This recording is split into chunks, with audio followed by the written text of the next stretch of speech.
10వ తరగతి వరకు అయితే 1వ తరగతి విద్యార్థులు లేరు సార్. కాబట్టి 2వ తరగతి నుంచి 10వ తరగతి వరకు విద్యార్థులు ఉన్నారు. మనకు మన నంద్యాల కర్నూలు ఉమ్మడి జిల్లాలో 34 చెంచుగూడాలు ఉన్నాయి సార్.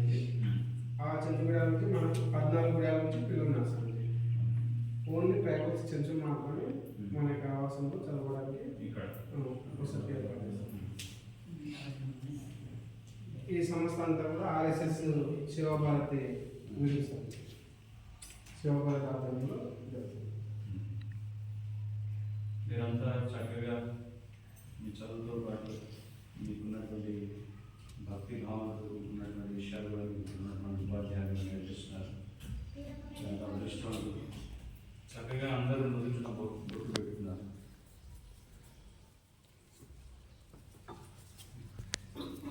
మనం రోజు బొట్టు పెట్టుకొని రోజు ఉదయాన్నే లేచి భగవంతుడిని పూజించాలి. ఎంతమంది చేస్తున్నారు రోజు పూజ? చేతులకి రోజు భగవంతుడిని నమస్కారం చేసుకోవాలి, ప్రార్థించడం ఎంతమంది చేస్తున్నారు? నమస్కారం చేస్తున్నారా కదా? అందరం చేస్తున్నాం. అందరు చేయదండి, చేయమని అందరు చేస్తారు. అందరూ సూర్య నమస్కారం చేస్తారు. సూర్య నమస్కారం చేస్తున్నారు. శాఖలో అందరూ సూర్య నమస్కారం. అదే భగవద్ ఆరాధన. సో ఇప్పుడు నేను ప్రశ్న అడుగుతాను. భగవంతుని మనం ఎందుకు ప్రతిరోజు పూజించాలి? మన సనాతన ధర్మం, మన హిందూ సాంప్రదాయంలో మనమంతా పుట్టినాం ఇక్కడ మన భారతదేశంలో. మన వేదభూమి, పుణ్యభూమి, పుణ్యతీర్థాలు ఉన్నటువంటి ఆ దివ్యక్షేత్రంలో మనం జన్మించున్నాం, భరతఖండం మీద. సో మనమంతా అంటాం మేరా భారత్ మహాన్. ఏమంటాం? భారతదేశం గొప్పది.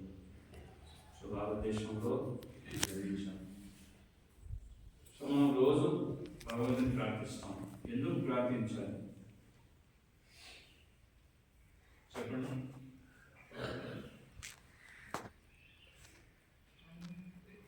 మీ స్నేహితులు ఎవరైనా మీకు ఏదైనా వస్తువు తినడానికి ఇచ్చారనుకోండి, అప్పుడు మీరు వెంటనే ఏం చెప్తారండి? ఏమంటారు? థ్యాంక్ యూ అంటారు, కృతజ్ఞత, ధన్యవాదాలు అని చెప్తారు. అంతే కదా? సో రోజు మనకి కావాల్సినటువంటి గాలి పీల్చుకోవడానికి, తాగడానికి చక్కటి మంచినీరు, తినడానికి మంచి ఆహారం, రుచికరమైనటువంటి ఆహారం, ఇదంతా మనకి ఎవరు సమకూరుస్తున్నారు? దేవుడు, భగవంతుడు. అంతేనా? సో మనం ఇవన్నీ భగవంతుడు మనకు తినడానికి ఆహారం ఇవన్నీ ఇచ్చినప్పుడు మనం కృతజ్ఞతగా మనం రోజు భగవంతుని ప్రార్థించాలి. మనం ప్రార్థిస్తున్నాం అనేది మనం భగవంతునికి కృతజ్ఞత తెలియజేసుకుంటున్నాం. మీకు ఎవరైనా ఇచ్చి ఏదైనా ఇచ్చినా మీరు థ్యాంక్స్ చెప్పలేదనుకోండి, అప్పుడు మీలో సంస్కారం లేదనేటువంటి విధంగా వాడు భావిస్తారు. అంతేనా? సో ఇవన్నీ కూడా ఎవరు సమకూరుస్తున్నారు? భగవంతుడు. మనకి తీయటి మామిడి పండు, చక్కటి ఉసిరికాయలు, నిమ్మకాయలు, పుల్లటిగా ఉన్నటువంటి నిమ్మకాయలు, చక్కటి రుచి, షడ్రుచులు అన్నీ కూడా రకరకాల రుచులతో కూడుకున్నటువంటి ఆహారం అంతా కూడా మనకు భూమాతిస్తుంది, భూమి నుంచి వస్తుంది కదా. సో మనం భగవంతుడు ఏర్పాటు చేసినటువంటి మనం గుర్తిస్తూ రోజు భగవంతుని ప్రార్థించాలి. రోజు మీరు ఉదయాన్నే సూర్య నమస్కారం చేస్తారు. మనకి సూర్యుడు అంటే ఎవరు అని భగవద్గీత చెప్తున్నారు, మనకి శాస్త్రం. చెప్పండి. యశ్ చక్షు యేసు సవిత సకల గ్రహ రాజా సురమూర్తిర్ శేష తేజ యస్యాజ్ఞా ప్రమతి సంవృత కాలచక్రో గోవిందం ఆది పురుషం అమహం భజామి. సో యశ్చక్షురేషు అంటే శ్రీకృష్ణ భగవానుడు ఎప్పుడైతే తన యొక్క విరాట రూపాన్ని, విశ్వరూపాన్ని చూపిస్తారో అప్పుడు సూర్యుడు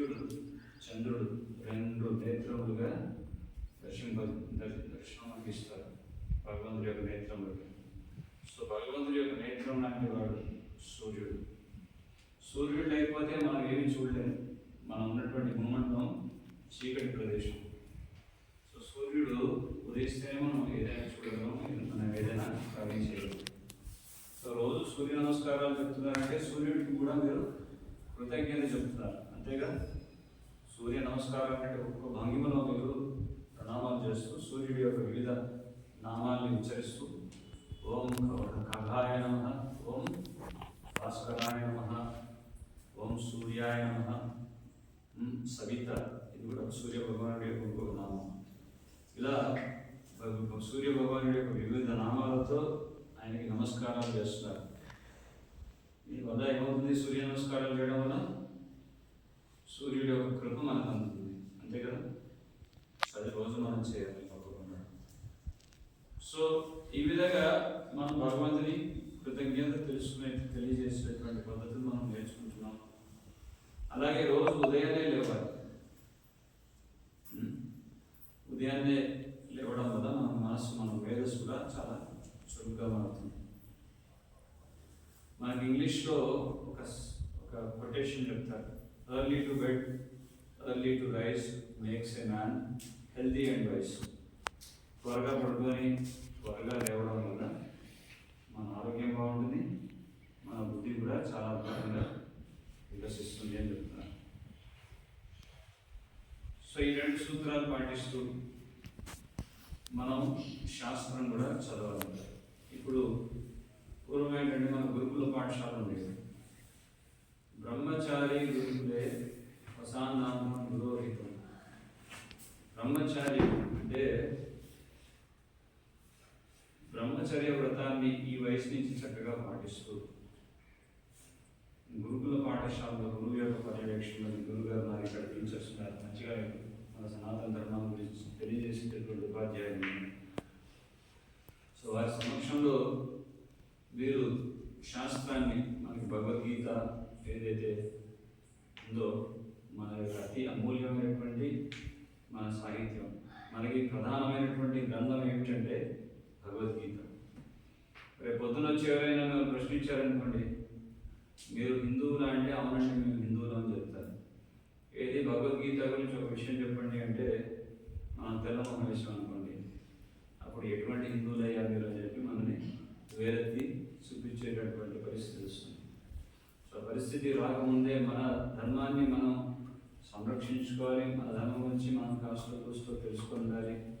రేపు తర్వాత మనం మన ధర్మం గురించి తెలుసుకున్న తర్వాత మనం ధర్మ ప్రచారకులుగా మనం మన సనాతన ధర్మాన్ని అంతటా వ్యాప్తి చేయాలి, అవునా? ఇప్పుడు మీరు ఏదైతే విద్య నేర్చుకున్నారో ఆ విద్యను మీతో పాటు పెట్టుకున్నారనుకోండి, అప్పుడు దానివల్ల ఎటువంటి ప్రయోజనం లేదు, మీకు ప్రయోజనం ఉండదు, ప్రపంచానికి ఎటువంటి ప్రయోజనం ఉండదు. కనుక మనం ఏదైతే విద్య నేర్చుకున్నామో ఆ విద్యని 10 మందికి మనం నేర్పించడం ద్వారా మన ఉన్నటువంటి జ్ఞానం కూడా ఎంతో అభివృద్ధి చెందుతుంది. ఇది ఒక రహస్యం. The more you give the more you get. ఒక చేతితోటి ఒక గులాబీ పువ్వుని తీసుకొచ్చి ఎవరికైనా భగవంతుడి పాదాల దగ్గర పెట్టాం. సో మన చేతి కూడా ఎలాంటి వాసన వస్తుంది? గులాబీ పువ్వులాగా ఎంతో సువాసన మన చేతికి కూడా వస్తుంది. సో ఆ విధంగా మనం ఇవ్వడం వల్ల ఎప్పటికీ కూడా నష్టపోం. మనం ఎంత ఇస్తే అంత మనం వృద్ధి చెందుతాం. సో ఈ యొక్క విషయాన్ని మనం గుర్తుపెట్టుకుంటూ మన సనాతన ధర్మంలో ఉన్నటువంటి నైతిక విలువల గురించి మనం తెలుసుకోవాలి. ముఖ్యంగా మనకి వేదాల్లో వేదాంత సూత్రం అంటారు. వేదాంతం అంటే వేదాల్లో ఆఖరిగా చర్మ లక్ష్యంగా చెప్తున్నటువంటి సూత్రం కొన్ని ఉన్నాయి. అందులో ఒక సూత్రం మీకు ఈరోజు నేర్పిస్తాను. ఒక్కసారి నాతో పాటు చెప్పండి, స్ట్రైట్గా కూర్చొని, ఇలా కూర్చొని చేతుల్లో చెప్పండి. ఓం Oh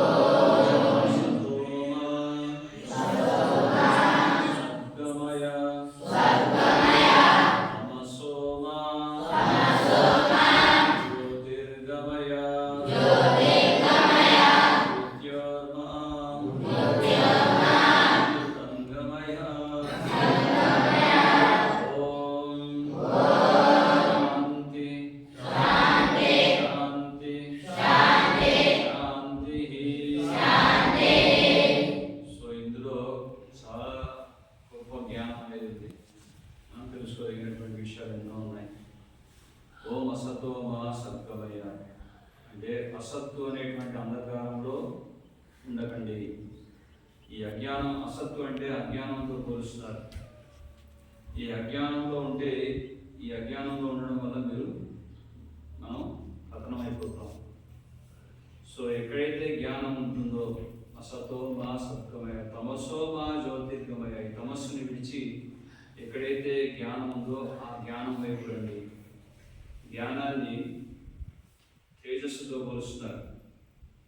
భాగవతం ఏదైతే ఉందో భాగవత పురాణాన్ని పురాణ అర్క అంటారు. అర్క అంటే సూర్యుడు, సూర్య భగవానుడి యొక్క ఇంకో పేరు. సో సూర్యుడు ఏ విధంగా అయితే తన యొక్క కాంతిని ప్రకాశింపజేసి అజ్ఞానాన్ని కాలదొరుకుతున్నాడో, అదేవిధంగా ఈ భాగవతం అనేటువంటి జ్ఞానము మనలో ఉన్నటువంటి అజ్ఞానాన్ని తొలగిస్తుంది. మన హృదయంలో ఉన్నటువంటి అబద్ధాలని కూడా తొలగించి మనకి హృదయంలో భక్తిని జాగృతం చేసుకునేటటువంటి ఆ సువర్ణ అవకాశాన్ని మనకు కలిగిస్తుంది భాగవతం, భగవద్గీత చదవడం వల్ల. కనుక ప్రతి ఒక్క హిందూ అనేటువంటి వారి ప్రతి ఇంట్లో భగవద్గీత ఉండాలి, భాగవతం ఉండాలి, రామాయణం ఉండాలి, మహాభారతం ఉండాలి. మనం కొన్ని రోజుల్లో మనం వినాయక చవితి పండుగ చేసుకుంటాం. ఎప్పుడో బ్రిటిష్ వాడు ఇచ్చినటువంటి పుస్తకాలు చదువుతూ A for apple, B for ball, C for cat, D for dog అని చెప్పి వాళ్ళు మనకి హిస్టరీ టెక్స్ట్ బుక్స్లో వాడు ఏమని రాశారంటే, this Hindu mythological stories, Ramayanam and Mahabharat are the Hindu mythological stories అని రాసి కొట్టిపడేశారు. అంటే దీని అర్థం ఏంటంటే, మనకు తెలియకుండానే సూక్ష్మంగా మన ధర్మాన్ని కించపరుస్తూ, అవమానపరుస్తూ పాఠ్య పుస్తకాల్లో రాయడం జరిగింది. ఇప్పుడున్నటువంటి సోషల్ బుక్స్లో మీరు చదివితే ఇదే విషయం ఉంటుంది. This Ramayanam and Mahabharat are Hindu mythological stories. అంటే దీని అర్థం ఏంటంటే, ఈ రామాయణం, మహాభారతం ఇవన్నీ కూడా వాస్తవంగా జరగలేదు. మైథలాజీ అంటే ఇవన్నీ కట్టుకథలు అని చెప్పి రాసి కట్టిపడేశారు. అటువంటి పుస్తకాలు తీసుకొచ్చి వినాయకుడు పాదాల దగ్గర పెట్టి, ఓ విఘ్నేశ్వరుడా నాకు ఇటువంటి చక్కటి చదువులు రానివ్వండి తండ్రి అని చెప్పి మీరు ప్రార్థిస్తే వినాయకుడికి కోపం వస్తుందా, సంతోషం వస్తుందా చెప్పండి? కోపం వస్తుంది. ఎందుకంటే ఆయన మహాభారతాన్ని రాశారు. ఏం రాశారు? మహాభారతాన్ని ఎవరు రాశారు? విఘ్నేశ్వరుడు. ఎవరు చెప్తుంటే రాశారు? వ్యాస మహర్షి చెప్తుంటే వినాయకుడు. గణేష గుహ అనేది ఒకటి ఉంది అక్కడ బద్రికాశ్రమం దగ్గర. గణేశుడి యొక్క గుహ, వ్యాస మహర్షి యొక్క గుహ. మనం గురు పౌర్ణిమ రోజు వేదిస్తాం. సో అక్కడే కూర్చొని ఆయన గణేశుడికి చెప్తుంటే రాస్తున్నారు. ఆయన రాసినటువంటి మహాభారతాన్ని పక్కకు పెట్టేసి, ఈ మహాభారతం, రామాయణం కట్టుకథలని వాడు బ్రిటిష్ వాడు వచ్చి చెప్తే దాన్ని వినాయకుడి దగ్గర పెట్టి, అయ్యా మాకు బాగా ఇటువంటి చదువు మాకు బాగా ఉపయోగపడేటువంటి విధంగా మనం అనుగ్రహించండి అని చెప్పి ప్రార్థిస్తే వినాయకుడి కోపం వస్తుందిగా. సో వినాయకుడి యొక్క అనుగ్రహం మనం పొందాలి అంటే మనం ఏం చేయాలి? భగవద్గీత చదవాలి, మహాభారతం చదవాలి, రామాయణం చదవాలి.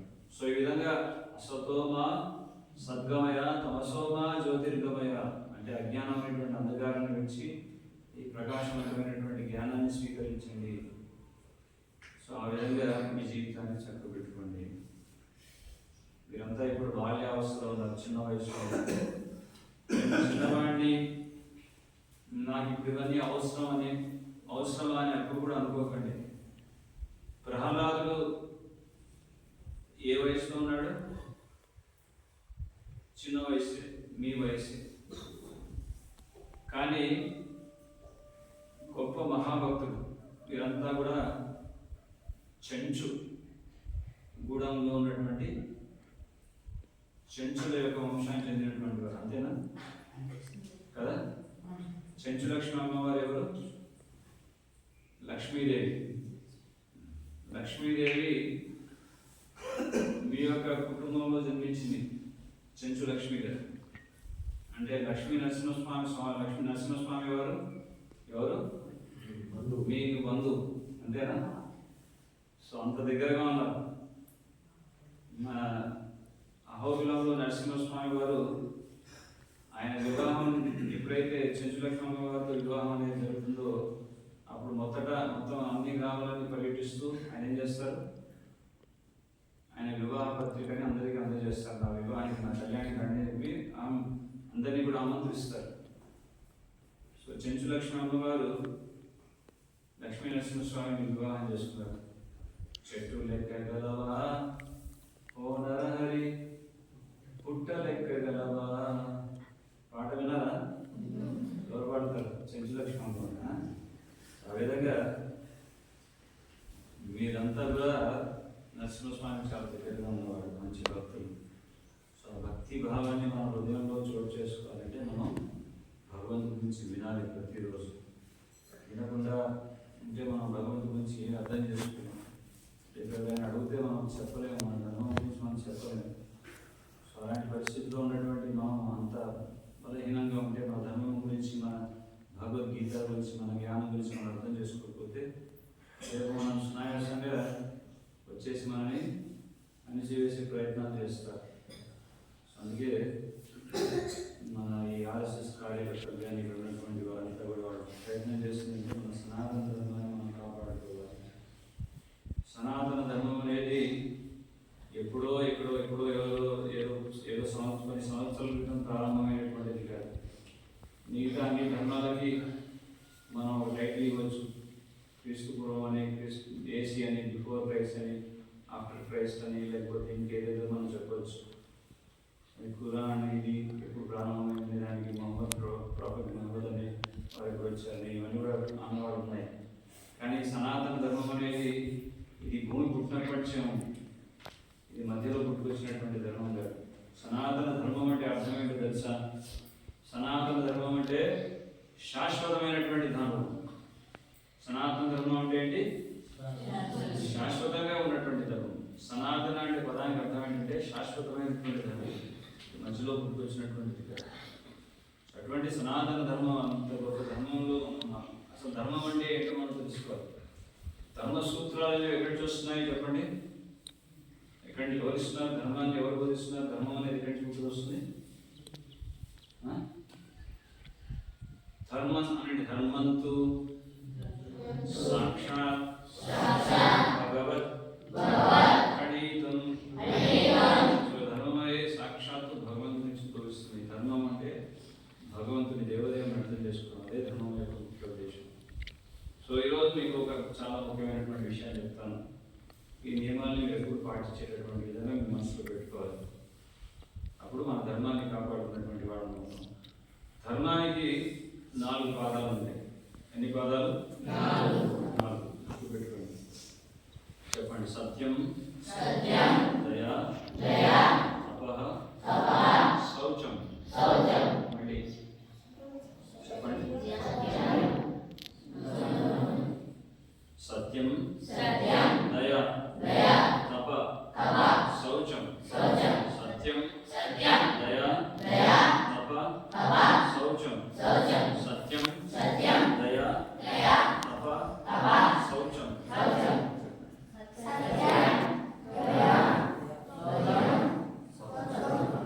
సత్యం, దయా, తపః, శౌచం.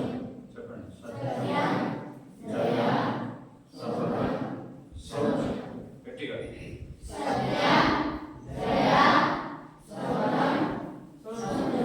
Very good. సో ఎప్పుడైనా ఎవరైనా అడిగాడు మీ ధర్మం ఏంటి, ధర్మాన్ని 4 పాదాలు ఎన్ని పాదాలు అంటే కరెక్ట్గా చెప్పారు. నిద్రలో లేకుండా తక్కువ చెప్పేశారు. ధర్మానికి 4 పాదాలు: సత్యం, దయా, తపస్సు, శౌచం. సో ఈ 4 పాదాలు అనేవి ఏ విధంగా భ్రష్టుపడతాయి, ఏ విధంగా క్షీణించిపోతాయి అనే విషయం కూడా మీకు తెలుసుకోవాలి. ఎందుకంటే ధర్మాన్ని నిలబెట్టాలంటే, ధర్మాన్ని కాపాడుకోవాలంటే ధర్మానికి విరుద్ధంగా జరిగేటటువంటి కార్యాలు ఏంటో తెలుసుకొని ఉండాలి. అప్పుడు అవి జరగకుండా మనం దాన్ని అప్పులో పెట్టవచ్చు. ఉదాహరణకి ఒక యుద్ధంలో గెలవాలంటే కేవలం మన బలాలనే తెలుసుకుంటే సరిపోతుందా? మనకి ఎంత బలం ఉందో, మనకి ఎంత బలం ఉందో తెలుసుకుంటే సరిపోతుందా? సరిపోదు. మన బలం ఏంటో తెలుసుకోవాలి. శత్రువుల బలం కూడా ఏంటో మనం తెలుసుకోవాలి. శత్రువుల బలం ఏంటి, శత్రువుల యొక్క బలహీనం ఏంటో కూడా మనం తెలుసుకోవాలి. అప్పుడే యుద్ధంలో గెలుస్తాం. అవునా? నేను ఒక్కడే బలవంతుని అని చెప్పుకుంటూ బాగా వెళ్ళిపోయామనుకోండి, అప్పుడు శత్రువు బలం తెచ్చుకోకపోతే శత్రువు మనం ఈజీగా పడగొట్టేస్తాడు. కనుక మా ధర్మం ఏంటి, ధర్మానికి 4 పాదాలు ఏంటి, ఆ ధర్మం అనేది ఏ విధంగా క్షీణించిపోతుంది అనేది కూడా, ఆ ధర్మం అనేది ఏ విధంగా నశించిపోతుంది అనే విషయం కూడా మనం తెలుసుకోవాలి. సో ఇందాక సత్యం, దయ, తపస్సు, శౌచం అని చెప్పాం. సత్యము, సత్యం అంటే భగవంతుడు పరమసత్యాన్ని గురించి తెలిసేటటువంటి సూత్రాన్ని, పరమజ్ఞానం, అది పరమసత్యం అంటారు. అంటే దేవదేవుని గురించి తెలుసుకోవాలి. ఈ సత్యం అనేది ఎలా క్షీణించిపోతుంది అంటే జూదం ఆడటం ద్వారా. మీకు తెలుసా జూదం అంటే, ఈ జూదం అనేది ఎలా ఆడతారో తెలుసా మీకు? ఏదైనా డబ్బు పెట్టి పందెం కాసి ఆడేటటువంటి ఏ ఆటలు ఉన్నాయో వాటిని జూదం అంటారు. అది పత్తాలాటే కాదు, అది దేనికి సంబంధించింది అయినా సరే, కోడి పందాలు కానీ ఇంకేదైనా పందాలు కానీ. సో ఏదైతే డబ్బు పెట్టి ఆడేటటువంటి ప్రతిదీ కూడా క్రీడే, జూదమే. సో అందుకే జూదం అనేది పనికిరాదు. ఏంటి జూదం అనేది పనికిరాదు. సో జూదం వల్ల సత్యం అనేటువంటి పాదం నశించిపోతుంది. దయ, రెండోది ఏంటి? దయ. మనకి ఇందాక చెప్తున్నాం, తినడానికి మంచి పండ్లు, కూరగాయలు, పాలు, ధాన్యాలు, పప్పు తెచ్చుకుని మనం ఆరోగ్యంగా బలంగా ఉండాలంటే మనకి భగవంతుడు ఆల్రెడీ మనకి మనుషులకు కావాల్సినటువంటి ఆహారాన్ని, వాళ్ళకి కావాల్సినటువంటి కోటా ఏంటో భగవంతుడు ఏర్పాటు చేశాడు.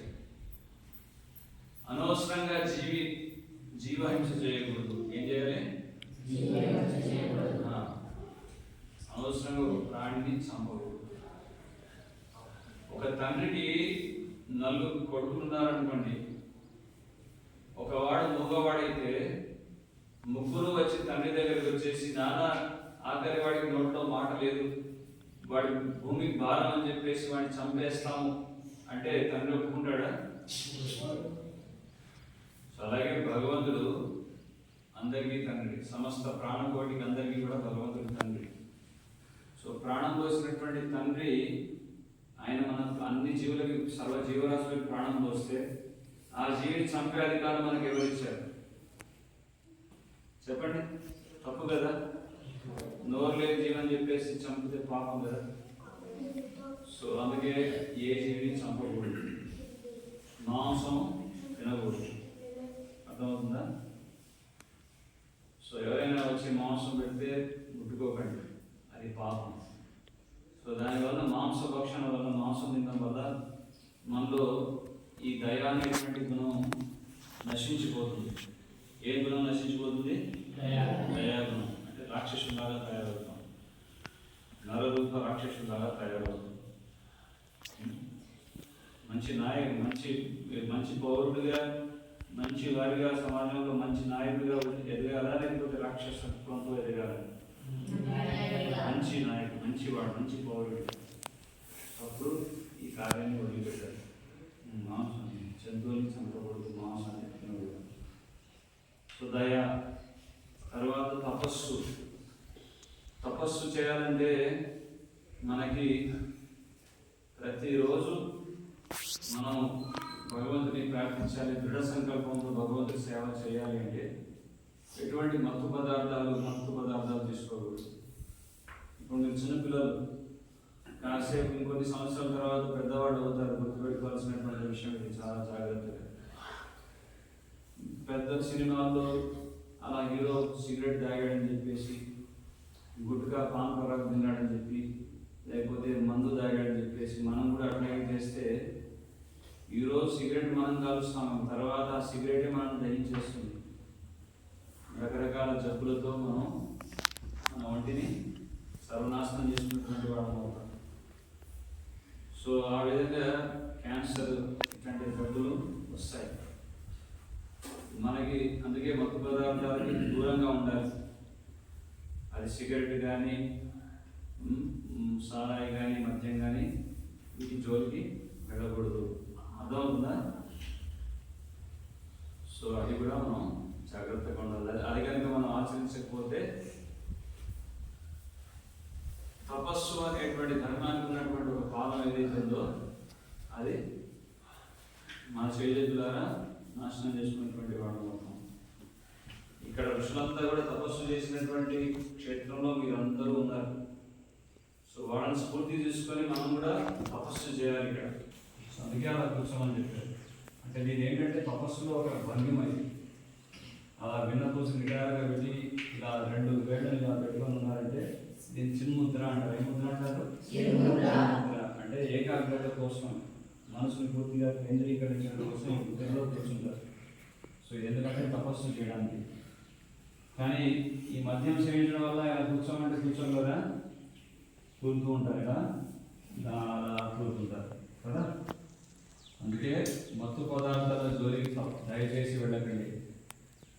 మీకు కావాలంటే మంచి పండ్ల రసం తాగండి, మంచి పండు తినండి, రకరకాల జ్యూస్ తయారు చేసుకుని తినండి, నిమ్మకాయ రసం తాగండి. మీ ఒంటికి మీ మేధాశక్తి పెంచుకోవడానికి మంచిగా మీకు అవి శ్రేష్టమైనటువంటి ఆహారం. కానీ ఏదో సినిమాలో చూపిస్తున్నారు కదా అని వాడిని చూసి మీరు ఇటువంటి పొరపాటు చేయకండి. ఇప్పుడు ఎన్ని చెప్పుకున్నాం? 3, ఇంకోటి 4. శౌచం అనండి. శౌచం అంటే పవిత్రత. సో పవిత్రంగా మనం ఉండాలి అంటే మనం ఏ వయసులో చేయాల్సినటువంటి పనులు ఆ వయసులో చేయాలి. ఇప్పుడు మీరంతా విద్యార్థి దశలో ఉన్నారు కదా, మీరు చక్కగా బ్రహ్మచర్య వ్రతాన్ని ఆచరించాలి. ఎవరైతే మంచిగా బ్రహ్మచర్య వ్రతాన్ని పాటిస్తారో భవిష్యత్తులో వాళ్ళ వయసు పెరిగిన తర్వాత, సరైనటువంటి వయసు అనేది వచ్చిన తర్వాత మంచి గృహస్థుడు కాగలరు. సో మంచి గృహస్థుడు అంటే మంచి ఒక పరివారాన్ని చూసుకోగలిగినటువంటి సామర్థ్యం కలిగినటువంటి వాడు మొదట మంచిగా బ్రహ్మచర్య వ్రతాన్ని పాటించుకుంటారు. అందుకే మీ ఇక్కడ ఉన్నటువంటి ఈ విద్యా విధానంలో అంటే ఒక విధంగా ఇది బ్రహ్మచర్య శిక్షణ తరగతులు అని భావించవచ్చు. ఇక్కడ సో ఆ విధంగా మన పవిత్రతని మన మనస్సుగా కర్మణ మనసా వాచ సర్వావస్తు సర్వదా, కర్మ ద్వారా, మనస్సు ద్వారా, వాక్కు ద్వారా పొరపాటున కూడా మనకి ఈ చెడు ఆలోచనలు రాకూడదు మనసులో. అప్పుడు ఏమవుతుంది? మనం నిష్టగా ఉంటూ పవిత్రతను కాపాడుకుంటాం. సో ఆ విధంగా మనం పవిత్రమైనప్పుడు మనం ఏదైనా సాధించగలం. సో ఈ 4 సూత్రాలు ఒకటి చెప్పండి. సత్యం, దయ, తప, శౌచం. సో మళ్ళీ మేము ప్రశ్న అడుగుతున్నాను, చెప్పండి. సత్యం ఇది ఏ విధంగా క్షీణించిపోతుంది?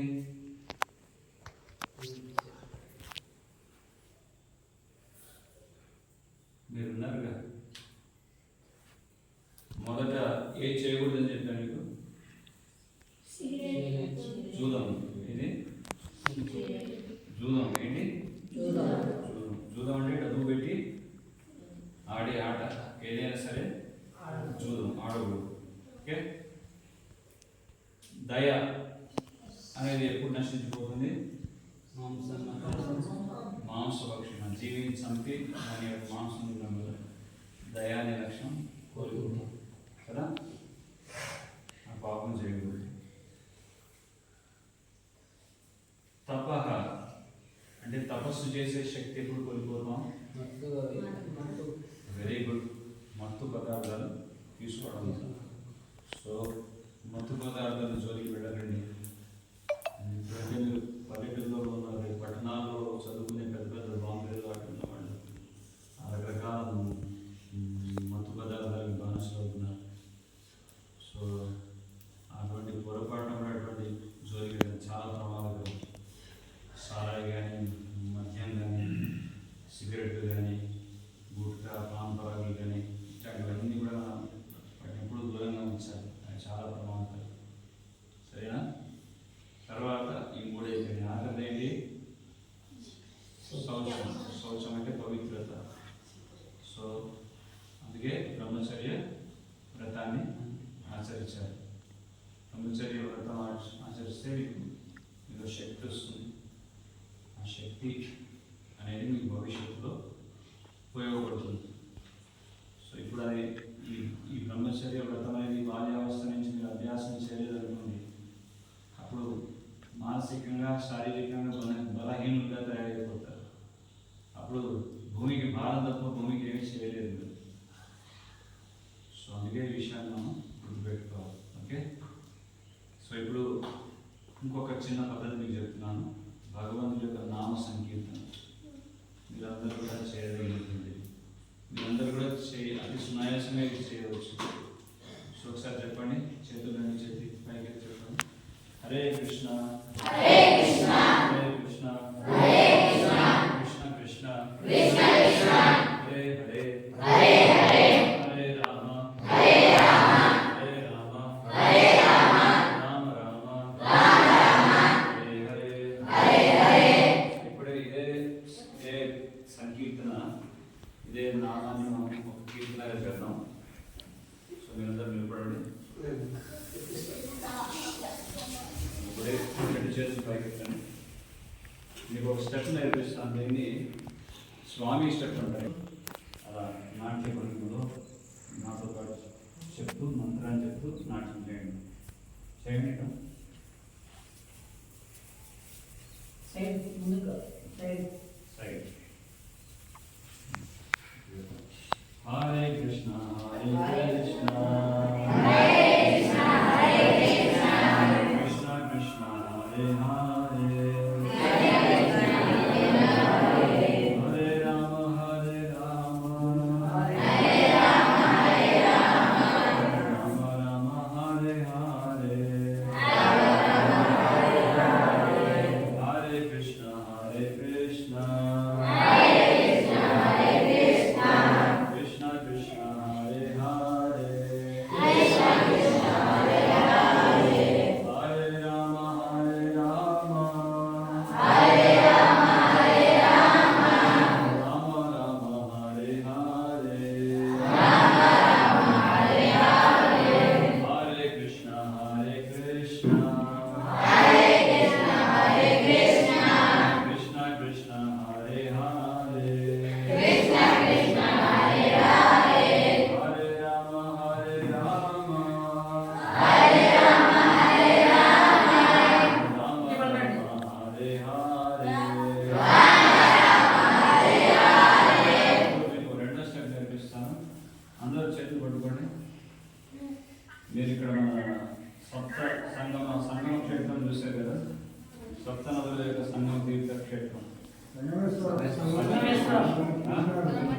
సంగమేశ్వరంలో నీళ్లు అలలు ఎలా వస్తాయి, ముందుకి వెళ్తున్నాయా? సో మీరందరూ ఈ సప్త నదులన్నీ కలిసి ఆ అలల యొక్క తాకిడి ముందుకి వెనక్కి వెళ్తున్నటువంటి విధంగా మీరు ఇప్పుడు అదే విధంగా నాట్యం చేయాలి. ఎలా అంటే చూపిస్తానండి. ఇలా పట్టుకొని హరే కృష్ణ హరే కృష్ణ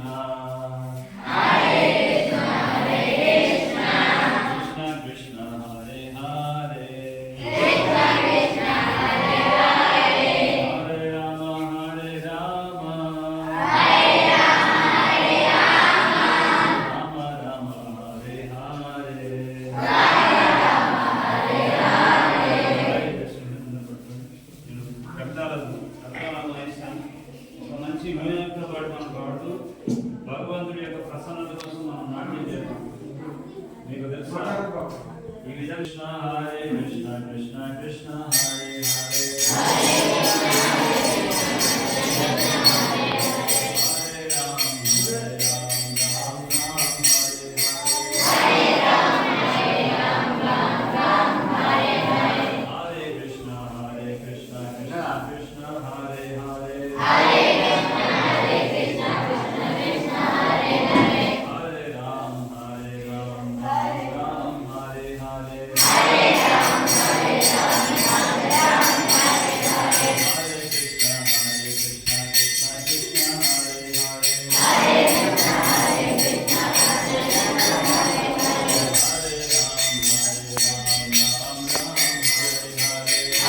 చేతులను పైకెత్తనే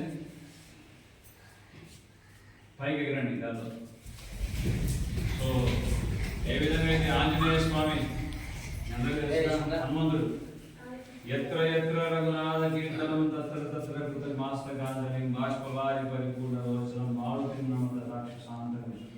ఆంజనేయ స్వామి ఎప్పుడైతే పారవశ్యంలో భగవంతుడి యొక్క నామాన్ని పిలుస్తూ నాట్యం చేస్తాడో ఆయన ఒకేసారి అమాంతంగా గాల్లోకి ఎగురుతారు.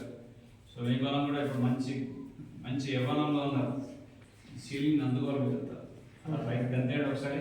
హరే కృష్ణ హరే కృష్ణ కృష్ణ కృష్ణ హరే హరే హరే రామ హరే రామ రామ రామ హరే హరే.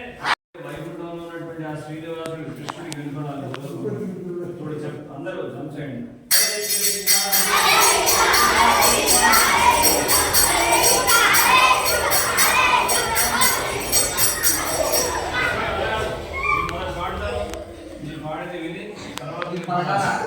తర్వాత మీరు పాడేది నేను వింటాను.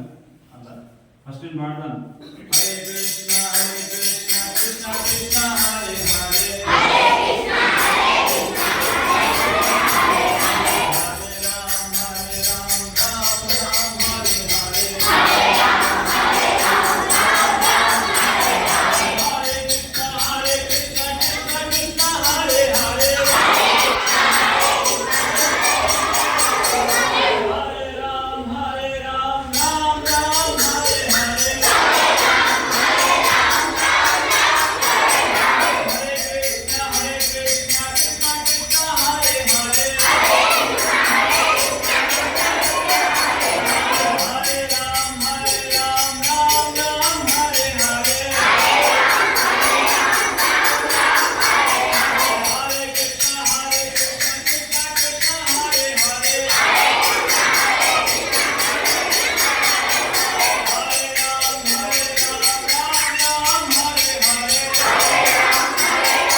మీలో ఎవరైనా రోజు ఈ హరినామం చేస్తానని గట్టిగా అనుకున్నవాళ్ళు ఒక కార్డు ఇస్తాను. నేను కృష్ణుడి బొమ్మ ఉంటున్నాను.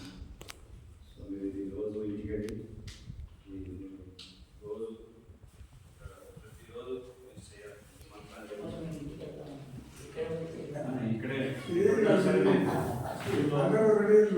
కాలేజీలో మీరు చదువుతున్న చోట మీరు భగవంతుని ఫోటో రోజు పూజ చేస్తూ అందరూ ఎవరు చేస్తారు వాళ్ళు ఇస్తారు. సో ఇది చెప్తాను. పైన ఉన్న మంత్రం ఒకసారి కింద 108 సార్లు చేయాలి. హరే కృష్ణ హరే కృష్ణ కృష్ణ కృష్ణ హరే హరే హరే రామ హరే రామ రామ రామ హరే చెప్పండి. హరే కృష్ణ హరే కృష్ణ కృష్ణ కృష్ణ హరే హరే అనండి. హరే హరే హరే రామ హరే రామ సినిమా హరే హరే